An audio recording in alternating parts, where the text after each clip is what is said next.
RERA के बारे में सोचते समय कई खरीदार ये मान लेते हैं कि ये केवल राज्य प्राधिकरण स्तर पर ही कार्य करता है। वास्तव में भारत का सर्वोच्च न्यायालय रेरा को परिभाषित करने में महत्वपूर्ण भूमिका निभाई है।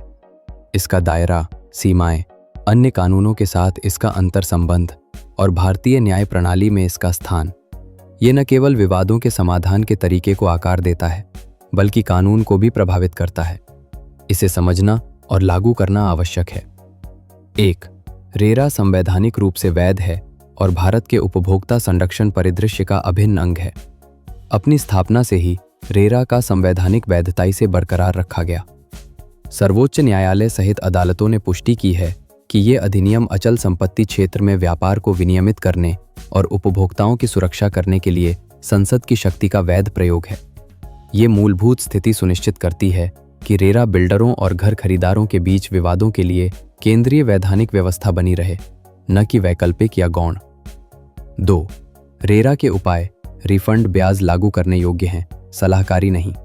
सुप्रीम कोर्ट ने स्पष्ट किया है कि रेरा द्वारा प्रदान किए गए उपाय, विशेष रूप से ब्याज सहित धन वापसी, न केवल नैतिक प्रतिज्ञाएं बल्कि लागू करने योग्य अधिकार या आदेश इस बात की पुष्टि करते हैं कि समय सीमा के उल्लंघन की स्थिति में खरीदार राहत पाने के हकदार हैं, बशर्ते ये राहत व्यक्तिपरक विवेक के बजाय तथ्यात्मक विश्लेषण पर आधारित हो।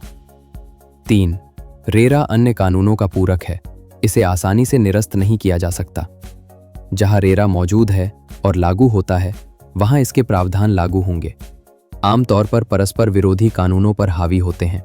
उदाहरण के लिए, रेरा अधिनियम और SARF AESI बैंकों जैसे सुरक्षित लेनदारों को नियंत्रित करने वाला कानून से जुड़े मामलों में सर्वोच्च न्यायालय ने यह माना गया कि गृह खरीदारों के लिए रेरा द्वारा प्रदान किए गए संरक्षण को ऋणदाताओं के अधिकारों द्वारा मनमाने ढंग से विस्थापित नहीं किया जा सकता है, खासकर जहां घर उपलब्ध कराने में घर खरीदार की स्थिति महत्वपूर्ण होती है।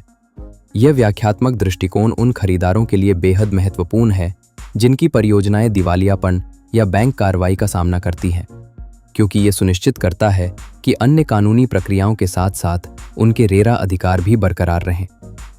4. रेरा वैधानिक निष्पक्षता को नकार नहीं सकता। अनुबंधों और खंडों की गहन जांच की जाती है। सुप्रीम कोर्ट ने बार बार इस बात पर जोर दिया है कि अनुबंध की वे धाराएं जो वैधानिक सुरक्षा को कमजोर करने का प्रयास करती हैं, कठोर जांच के अधीन होती हैं। यदि कानून स्पष्ट रूप से कोई अधिकार देता है तो बिल्डर बारीक अक्षरों में लिखी शर्तों का सहारा नहीं ले सकता। इस सिद्धांत ने समझौतों में खामियों और अत्यधिक कानूनी सुरक्षा प्रावधानों को शामिल होने से रोका है, जो खरीदारों के लिए नुकसानदायक होते हैं। 5.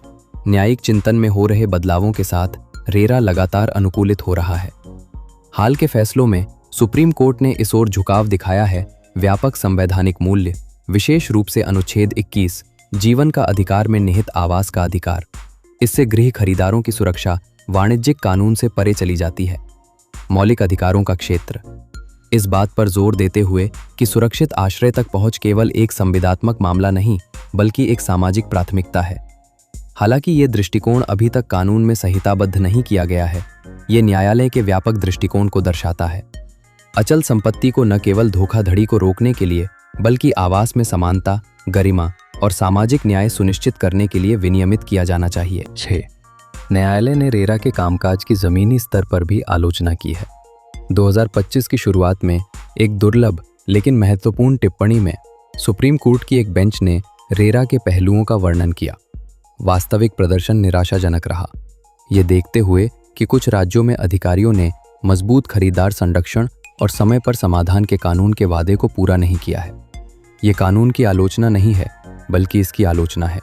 कार्यान्वयन अंतराल, और ये इस बात का संकेत है कि न्यायिक निगरानी नियामकों से मजबूत प्रवर्तन और जवाबदेही के लिए दबाव डालना जारी रखेगी। 7. परियोजना पंजीकरण और खरीदार के उपायों पर स्पष्टीकरण।